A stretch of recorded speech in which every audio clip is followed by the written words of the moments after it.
Hey, what's going on YouTube? Today we're gonna go ahead and show y'all how to put together little hatchlings for some Chahouas. Some Chahouas popped out last night, so they've been in the incubator for a little over 24 hours. So got the shed off and everything. Let's see there. Yeah. So these are some pine islands from my pair. I call them Melina and Ermac. I'm a Mortal Kombat head, so we'll see if we got more there. We'll call them that, but we'll see what happens.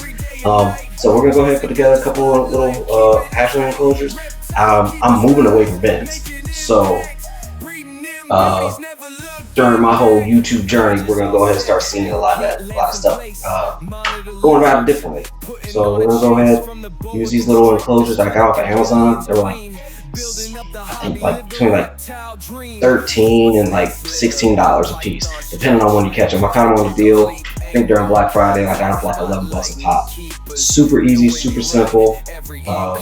You can stack them if you stack them correctly, or you can just line them on baker's racks, whatever your pleasure is, So sit back, relax, enjoy this.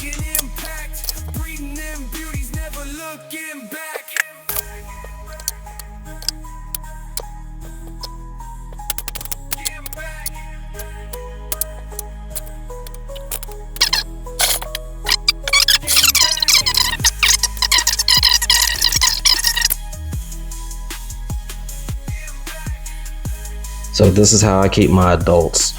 So this one is a 18 custom PVC.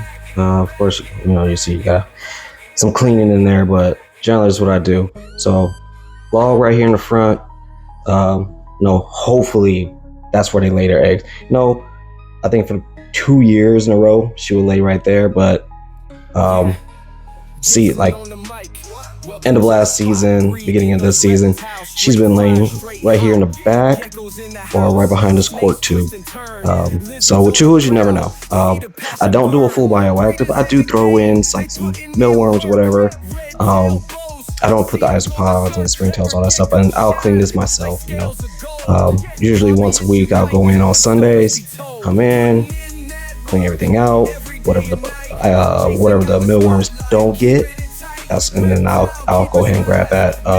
And then if you're ever dealing with PVC, it's pretty hard. You got to scrub all this stuff out. So generally what I do, I get one of those metal scrub brushes and put in a little elbow grease and start scrubbing all that stuff off, getting it clean, making it, so it doesn't build up. I do give them a little bottle cap of calcium. Let's see here.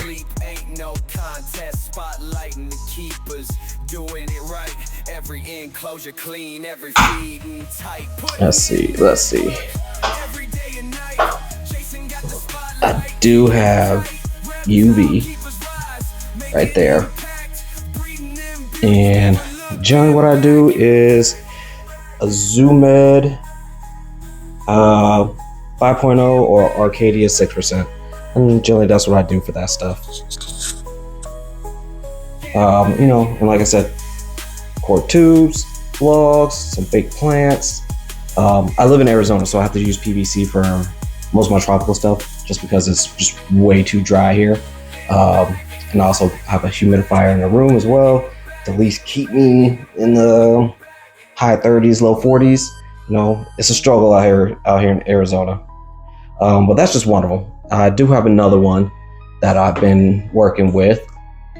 And if you guys know, Anthony, Cold-Blooded Gems, also Monster Box Enclosures, I do have one of those. And kind of the same thing.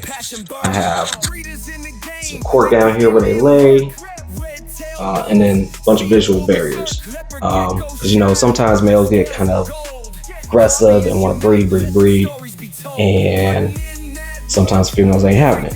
But like I said, quart tube branches, that I do have a Arcadia 5.0 in there, fake leaves, foliage, few mealworms, just kind of help with the rest of it, and I try to clean the fronts every Sunday.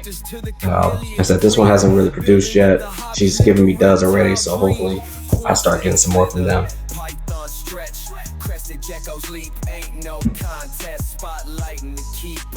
All right, moment of truth. With these little guys in the new homes, or the temporary homes.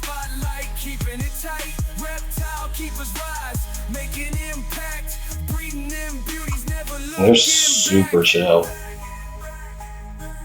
Right out the egg, just chilling.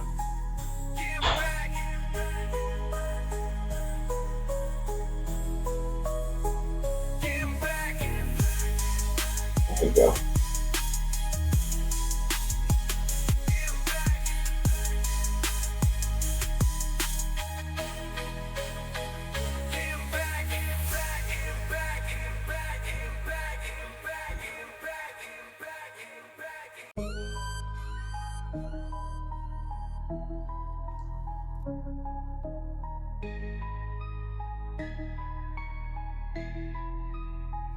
Yeah, Jason on the mic.